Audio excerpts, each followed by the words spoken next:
Hello YouTube and people of the internet, my name is Corbin and welcome to the first episode of my movie review series, Video Game Box Office. Much like Marcus with his series Gen Z Reviews, I too have a goal with this series, although mine isn't necessarily to defend the movies that I review. My goal with this series is to review movies that were adapted from video games, whether those games are famous or relatively unknown, loved or hated, those with strong fan bases or small cult followings, or the ones that Marcus loves and hates, and rank them based on how well they follow the source material. A few movies I really don't intend to review, however, are any fan films, because while some of these are absolute art, looking at you, Wayside Digital, these movies were made by people who poured their hearts and souls into their projects, which is something that we here at Rogue Renegade Productions have nothing but the utmost respect for. The specific movies I'm talking about are ones that everyone more or less should be familiar with. You know, ones with big stars, produced by huge studios, and written by people who care honestly more about a paycheck than about giving something back to the fans of the games. Although that said, there are two films that I can think of that certainly did the latter rather than the former. So, let's talk Resident Evil.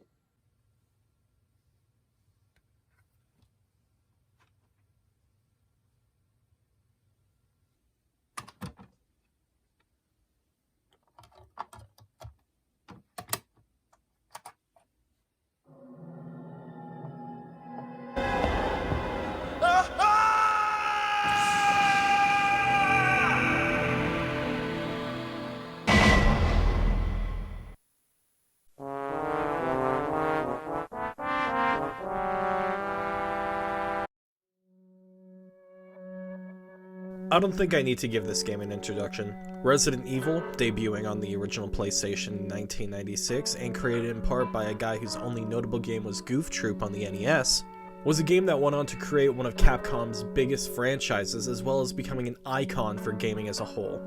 I'm pretty sure all I need to do is say the name and any gamer will know what I'm talking about. Hell, according to video game sales, the franchise as a whole has raked in close to $6 billion since its inception. However, as I said in the intro, I'm not here to talk about the games. In this episode, I'm here to take us back to 19 years ago. To a time before the internet simped over a vampire harder than when Edward Cullen was a thing, and before this, spent 2 years proving himself to Uro Kodaki. We're going back to the year 2002. 2002. Yeah, baby, yeah!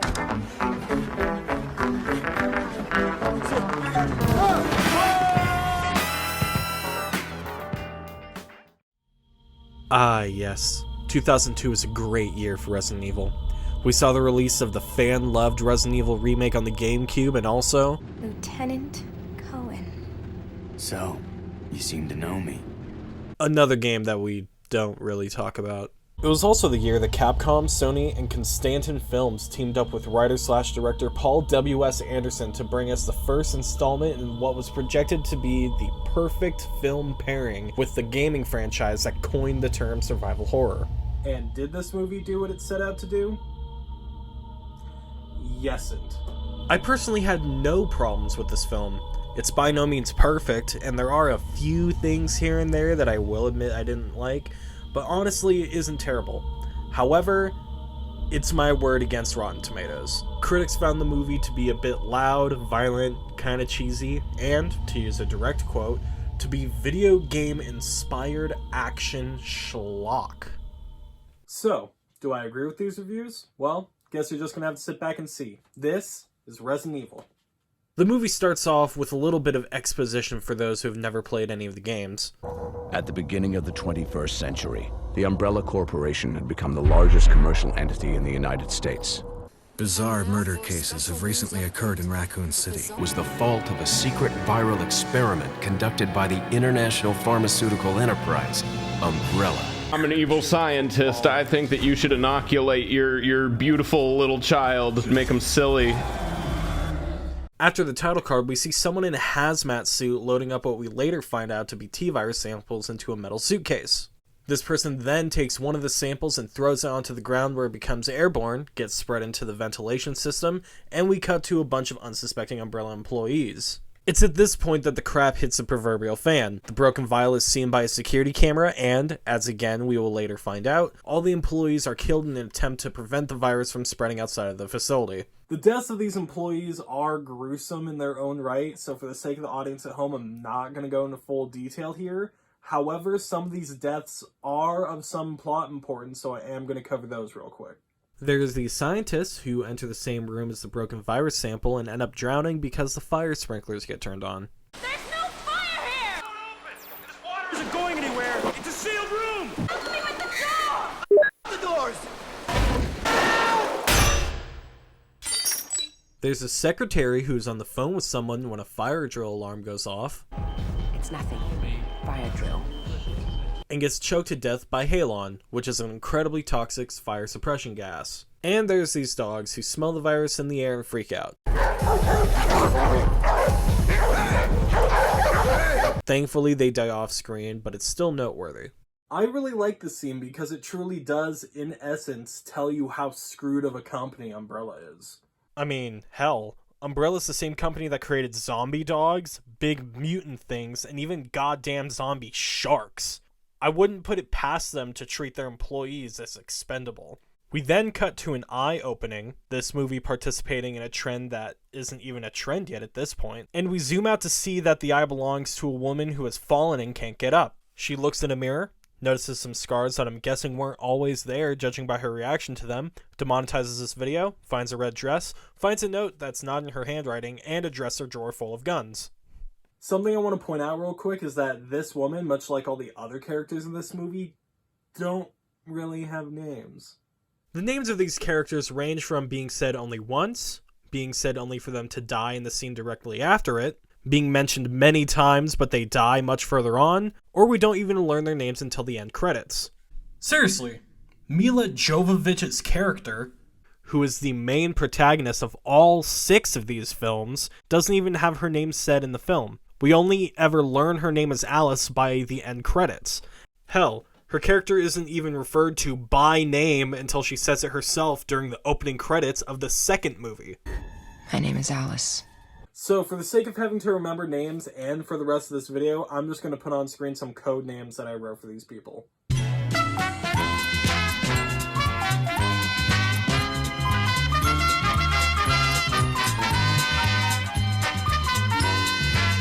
And yes, this is what I had their names written as when I wrote in the notes for this script. The bride walks into a hallway, is seen by an Umbrella security camera, finds a wedding photo of her and some guy on their wedding day, which is why I nicknamed them bride and groom. We get a fake out jump scare, and as the bride goes to explore more of the mansion, some guy grabs her and they start running as a bunch of commandos burst in through the windows. The commandos grab them and separate them. Report. Report now. What? I want your report. I don't know what you're talking about. The house's primary defenses have been activated. She's probably still suffering the side effects. Now at this point, you guys probably have a few questions. 1. Who are these two? 2. What the hell is happening? And 3. Why did they just get no-knocked by the ATF? Well, I can assure you, some of these questions get answered, and the answers are just about as dumb as you can think. The soldiers take the two down into a basement where they find a train and a countdown timer is set. After repairing the train, they get going and end up finding a man passed out, who the bride immediately recognizes as the man from the wedding photo and has a flashback to said wedding. Lie still. Now how many fingers am I holding up? 3. Now tell me your name. I don't know. He's fine. Memory loss, just like the other one. The train gets through to the destination, and they're seen on another security camera. Bride finally has had enough of stepdad's shit and asks him for some exposition. He explains that the mansion above them is a secret entrance to a secret science facility owned by the Umbrella Corporation called The Hive. Bride and groom are Hive's heads of security. Their marriage is actually fake and is just a cover to give them a reason to live in the mansion. The facility's AI went homicidal and killed everyone, and their mission is to shut the AI down. Also, the AI released a nerve gas into the mansion, which is why the bride and groom have seemingly no memory. Now we're only about 30 minutes into this movie, and the plot isn't really that bad yet. During this explanation, you can tell that these commandos weren't told the situation other than that the AI killed everyone. It seems that Umbrella just conveniently left out the fact that there's a viral outbreak. This reminds me of RE3 somewhat. After the outbreak in Raccoon City, Umbrella sent in a bunch of mercenaries under the guise of rescuing civilians, but neglected to tell them what they were going up against. There are two places where this is evident. Firstly, there's the diary from the dead merc that essentially just says, "I didn't sign up for this shit." And then there's this conversation between Jill and Carlos, where Jill tells Carlos, "Hey, Umbrella's a bunch of assholes, they caused all this zombie shit." And Carlos is like, "What the fuck are you talking about?" The only ones who really had any idea as to what the hell was going on was just Jill, because she was the one that Umbrella was trying to kill with Nemesis, and Nikolai, aka the one guy there that Umbrella gave the order to collect data on everything. So for the first 1/4, I would say this film is more or less following the lore of the games. After breaking to the facility, the group finds themselves at the elevator lobby. Seeing that the elevator's out, they take the stairs down to the hallway near the AI's mainframe. However, they realize that their path is blocked by what I, in my notes, dubbed as the quote-unquote water room. While Techie looks at the map to find an alternate route, Cop gets scared by a body floating in the water. After finding an alternate route, they end up in a room that I can only assume are filled with some kind of cryostasis pod.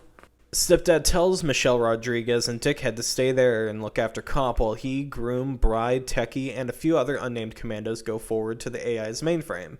We also get a glimpse of what is in these cryopods.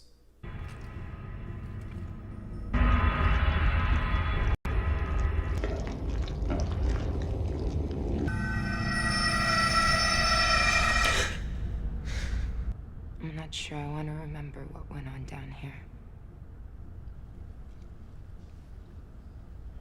I don't blame you. So it's at this point that this film does get kind of, well, let's just say that it's about what you'd expect from a Paul W.S. Anderson flick. Stepdad's group makes their way to some kind of control room, the AI's mainframe being on the opposite end of a long hallway. Stepdad, the medic, and a couple of unnamed commandos enter the hallway while Techie, Bride, and Groom stay outside. Shortly after entering, both the door that they entered from and the door that they were walking to shut, and a nearby computer console says that a level 5 weapon system has been activated.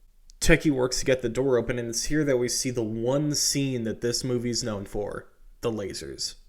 Hell, this scene is so recognizable and associated with Resident Evil that it went on to inspire a QTE event in RE4. Also, don't you find it kind of ironic that this scene, a scene in a movie franchise about zombies, has no zombies in it, and yet it's considered to be one of the most iconic and recognizable scenes of this entire franchise? Unfortunately, pretty much all of them get sliced. Everyone, of course, except for Stepdad, who's actually kicking ass, kinda.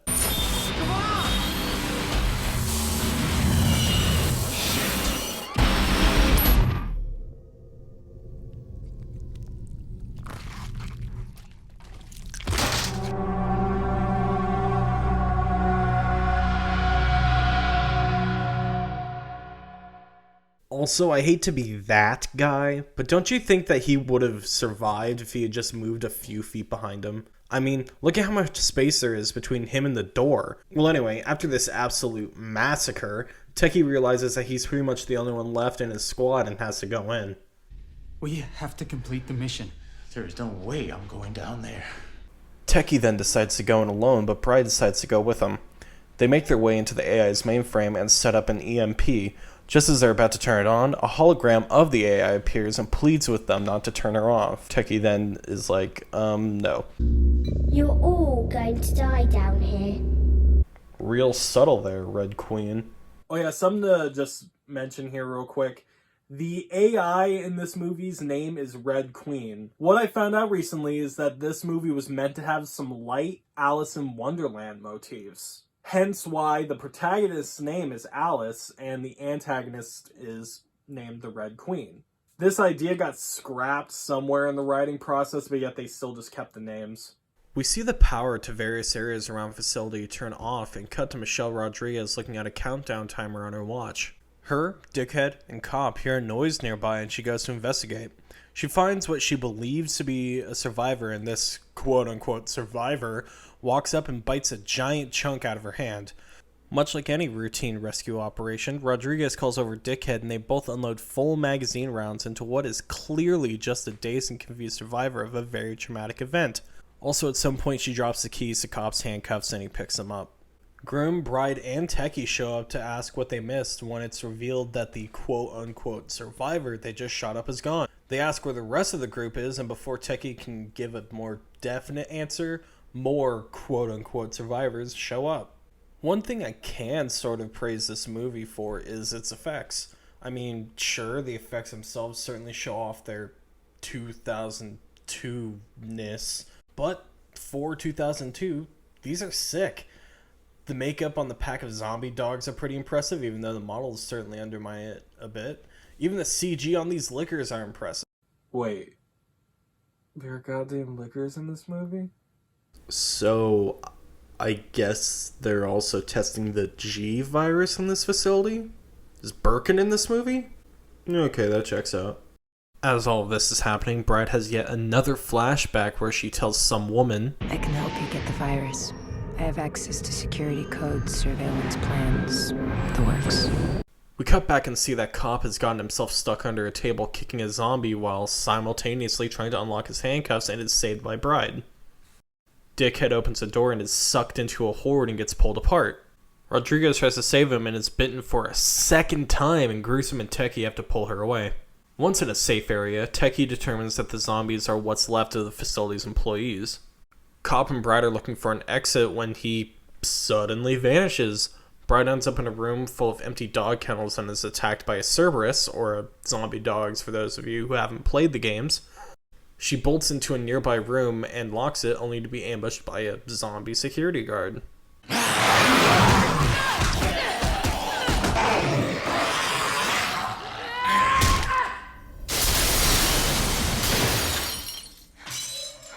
I know Kung Fu.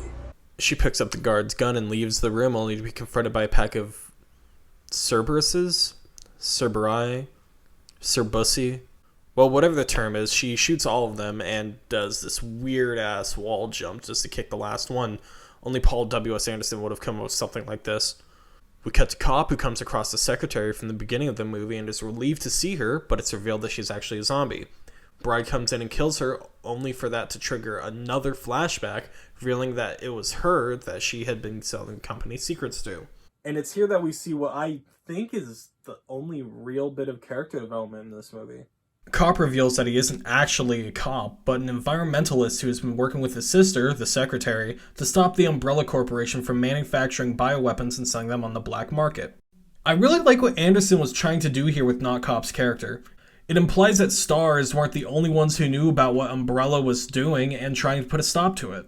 However, where I see this falling flat is that it doesn't have any real impact on the plot. He mentions that he's part of a group that's looking to take Umbrella down, but this is the only scene where it gets mentioned.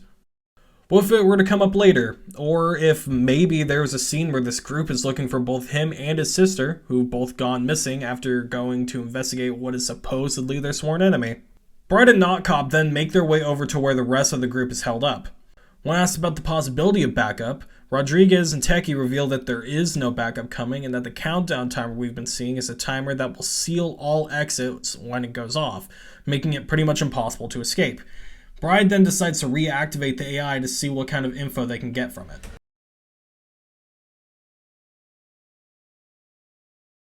Tell us what the hell is going on down here. The T virus was a major medical breakthrough. Well, how does it explain those things out there?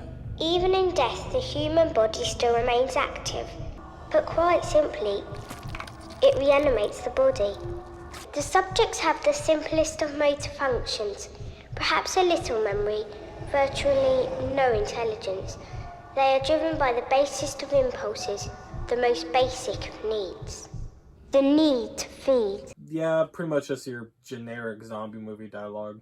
Just before leaving, they set the EMP back up so it can be activated by a remote for insurance, as they call it. Our group goes down a service ladder to access a bunch of sewer tunnels and gets ambushed by more zombies. Oh boy, here I go killing again. They all climb up onto some pipes, but not before Techie gets bit, and Rodriguez gets bitten 2 more times, once by some random zombie and again by the zombie of Captain Dickhead. She puts him down and we cut to her feeding the zombies drops of her own blood? A little weird, but still a cool shot nonetheless. They crawl into a sewer grate when the pipe falls and Teki gets left behind. He has one bullet left and is about to kill himself, because that's pretty much what you do when there's a horde of zombies and you're low on ammo, but he decides against it. You're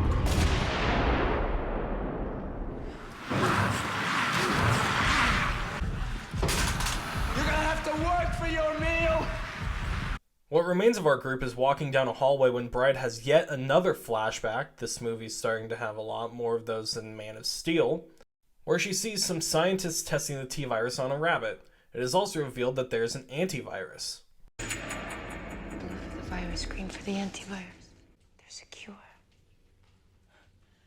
The process can be reversed. There's a cure! You're gonna be okay. Knock Cop asks her about how she knows about the antivirus, and she confesses to him that she was his sister's contact. Before this revelation and possible character development can even go anywhere, it's discovered that all the samples of both the T-virus and the antivirus are gone. We then get yet another flashback. Can't even go 2 minutes with that one. However, it's not Bride that has the flashback, but Groom. We see Groom eavesdropping on Bride and Knock Cop's sister. I can help you get the virus. I have access to security codes, surveillance plans, the works. But there's gonna be a price. Name it. You have to guarantee me that you will bring this corporation down. He writes down the note from the beginning of the film, and it's revealed that he was the one in the blue hazmat suit that stole the virus samples and even released it and infected the whole facility. It seems that Bride remembers all this stuff too, seeing as how she now remembers his name. Spence? And they both go diving for a gun. He grabs it and points it at her, a bit weird considering his whole plan for stealing the virus was to sell it so that the both of them could go run away together. As he begins monologuing, the lady zombie floating in the water towards the beginning slowly rises out of the water and sneaks up behind him. It bites him, he shoots it, and locks them all in the room and runs for the train. Wow! What an asshole! All of them pretty much just accept their fate. I can't believe that son of a bitch is gonna get away with this. I don't think so. I've been a bad, bad girl. He makes it to the train and retrieves the virus samples he had stolen. He is about to inject himself with the antivirus when he looks up and is mauled by a liquor. We then watch the liquor mutate? Cut to Bride, Knock Cop, and Michelle Rodriguez watching this all happen on a screen. What the f is that? One of the Hive's early experiments, produced by injecting the T-virus directly into living tissue. Now that it has fed on fresh DNA, it will mutate, becoming a stronger, faster hunter. Wait. An advanced form of the T-virus. No. Liquors don't mutate. Hell, seeing as how they die in only a couple of shots, I don't think they'd even have time to mutate.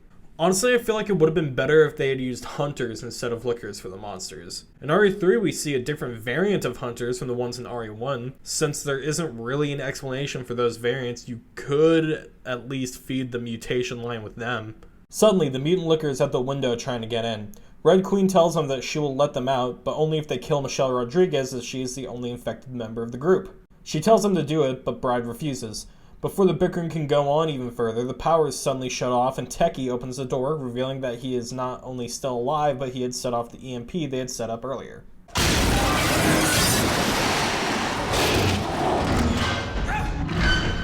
What the f was that?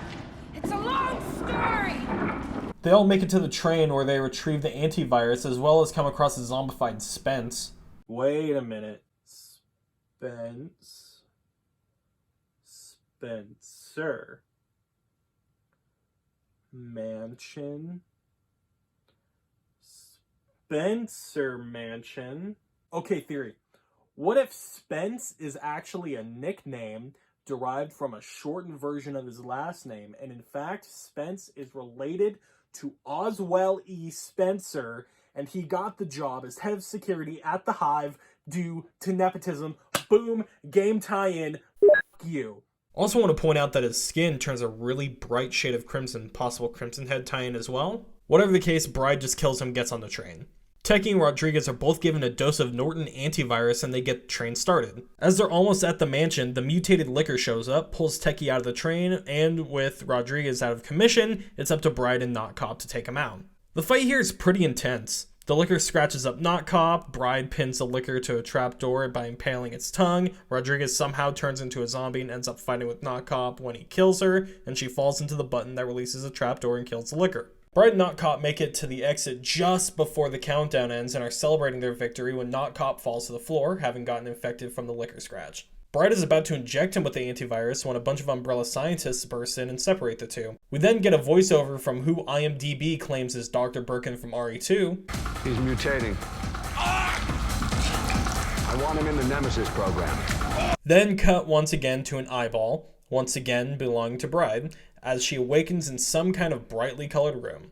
She breaks out and we see her leave what appears to be some kind of hospital. A newspaper shot revealing that she's in Raccoon City and everything has gone to hell. She grabs a shotgun out of a cop car and we pan into somehow better sequel bait than The End of the Darkness 2, mainly because this movie actually got a sequel. And there it is, Paul W.S. Anderson's Resident Evil. All in all, not a bad flick. As I said in the intro, this movie is by no means a perfect adaptation. While I enjoyed it as a movie, as a video game adaptation, it's a 50-50 split. It definitely got the feel of Resident Evil right, at least what Resident Evil was back in 2002. An evil corporation, zombies, an underground lab, a big-ass monster fight at the end, and even a countdown clock. It definitely took some liberties with the source material in some areas, but that's to be expected when adapting something to the big screen. In the end, they didn't completely screw it up, and that's fine by me. And with that out of the way, I give Resident Evil my official rating of Silver Trophy. Well, thank you all for watching this first episode of Video Game Box Office. If you like the content on this channel, please hit that subscribe button because that tells us you like the content on this channel and it'll help us to strive to make more. Comment down below recommendations for what movies you think I should review next. And stay tuned in for next episode when I review what I personally believe is the best movie adaptation of a video game. And as always, thank you for watching this review. Peace.